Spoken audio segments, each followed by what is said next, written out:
सीख जो जीवन बदल दे। एक राजा था जिसका नाम रामधन था। उनके जीवन में सभी सुख थे। राज्य का काम काज भी ऐशो आराम से चल रहे था।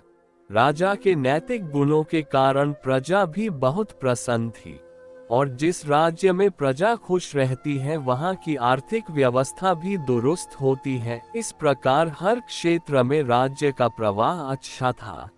इतने सुखों के बाद भी राजा दुखी था, क्योंकि उसकी कोई संतान नहीं थी। यह गम राजा को अंदर ही अंदर सताता रहता था। प्रजा को भी इस बात का बहुत दुख था। वर्षों के बाद राजा की यह मुराद पूरी हुई और उसे एक पुत्र की प्राप्ति हुई। पूरे नगर में कई दिनों तक जश्न मना। नागरिकों को राजमहल में दावत दी गई। राजा की इस खुशी में प्रजा भी झूम रही थी। समय बीतता जा रहा था। राजकुमार का नाम नंदन सिंह रखा गया। पूजा पाठ एवं इंतजार के बाद राजा को संतान प्राप्त हुई थी, इसलिए उसे बड़े लाड प्यार से रखा जाता था। लेकिन अति किसी बात की अच्छी नहीं होती। अधिक लाड ने नंदन सिंह को बहुत बिगाड़ दिया था। बचपन में तो नंदन की सभी बातें दिल को लुभाती थी, पर बड़े होते होते यही बातें बदतमीजी लगने लगती हैं। नंदन बहुत ज्यादा जिद्दी हो गया था। उसके मन में अहंकार आ गया था। वो चाहता था कि प्रजा सदैव उसकी जय जयकार करे, उसकी प्रशंसा करे। उसकी बात ना सुनने पर वो कोलाहल मचा देता था। बेचारे सैनिकों को तो वो पैर की जुती ही समझता था। आए दिन उसका प्रकोप प्रजा पर उतरने लगा था। वो खुद को भगवान के समान पूजता देखना चाहता था। आयु तो बहुत कम थी, लेकिन अहम कई गुना बढ़ चुका था। नंदन के इस व्यवहार से सभी बहुत दुखी थे। प्रजा आए दिन दरबार में नंदन की शिकायत लेकर आती थी, जिसके कारण राजा का सिर लज्जा से झुक जाता था।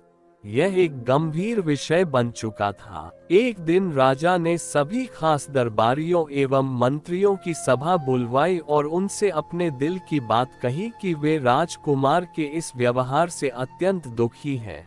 राजकुमार इस राज्य का भविष्य है। अगर उनका व्यवहार यही रहा तो राज्य की खुशहाली चंद दिनों में ही जाती रहेगी। दरबारी राजा को सांत्वना देते हैं और कहते हैं कि आप हिम्मत रखें, वरना प्रजा निस्सहाय हो जाएगी।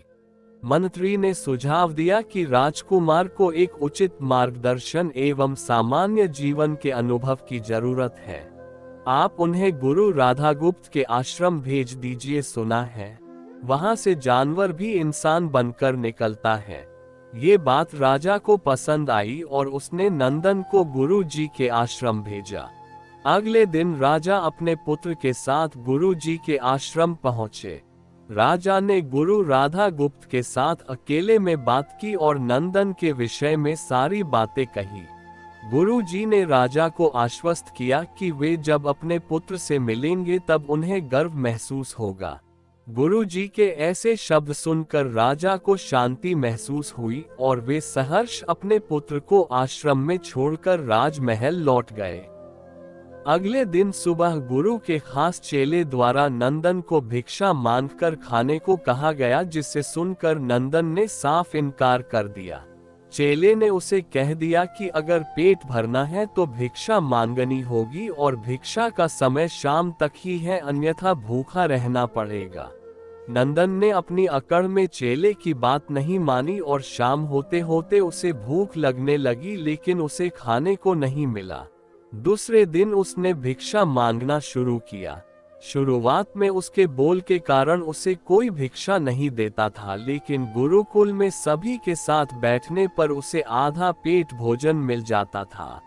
धीरे धीरे उसे मीठे बोल का महत्व समझ आने लगा और करीब 1 महीने बाद नंदन को भर पेट भोजन मिला, जिसके बाद उसके व्यवहार में बहुत से परिवर्तन आए। इसी तरह गुरुकुल के सभी नियमों ने राजकुमार में बहुत से परिवर्तन किए, जिसे राधागुप्त जी भी समझ रहे थे। एक दिन राधागुप्त जी ने नंदन को अपने साथ सुबह सवेरे सैर पर चलने कहा। दोनों सैर पर निकल गए। रास्ते भर बहुत बातें की। गुरुजी ने नंदन से कहा कि तुम बहुत बुद्धिमान हो और तुम में बहुत अधिक ऊर्जा है जिसका तुम्हें सही दिशा में उपयोग करना आना चाहिए। दोनों चलते चलते एक सुंदर बाग में पहुंच गए, जहां बहुत सुंदर सुंदर फूल थे जिनसे बाग महक रहा था। गुरुजी ने नंदन को बाग से पूजा के लिए गुलाब के फूल तोड़ने कहा। नंदन झट से सुंदर सुंदर गुलाब तोड़ लाया और अपने गुरु के सामने रख दिए। अब गुरुजी ने उसे नीम के पत्ते तोड़कर लाने कहा। नंदन वो भी ले आया। अब गुरुजी ने उसे एक गुलाब सूंघने दिया और कहा, बताओ कैसा लगता है। नंदन ने गुलाब सूंघा और गुलाब की बहुत तारीफ की। फिर गुरुजी उसे नीम के पत्ते चखकर उसके बारे में कहने को कहा। जैसे ही नंदन ने नीम के पत्ते खाए उसका मुंह कड़वा हो गया और उसने उसकी बहुत निंदा की और इधर उधर पीने का पानी ढूंढने लगा। नंदन की यह दशा देख गुरुजी मुस्कुरा रहे थे। पानी पीने के बाद नंदन को राहत मिली। फिर उसने गुरुजी से हंसने का कारण पूछा।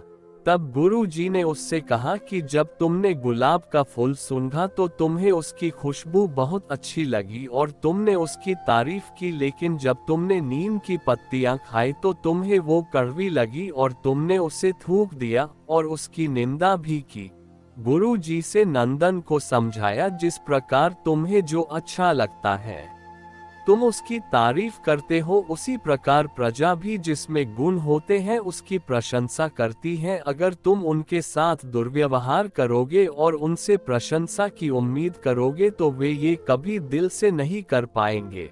इस प्रकार जहाँ गुण होते हैं वहाँ प्रशंसा होती है। नंदन को सभी बातें विस्तार से समझ आ जाती हैं और वो अपने महल लौट जाता है। नंदन में बहुत परिवर्तन आता है और वो बाद में एक सफल राजा बनता है।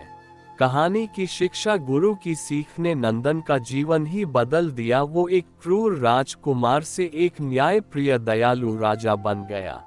इस कहानी से हमें यही शिक्षा मिलती है कि हम में गुण होंगे तो लोग हमें हमेशा पसंद करेंगे, लेकिन अगर हम अवगुणी हैं तो हमें प्रशंसा कभी नहीं मिल सकती।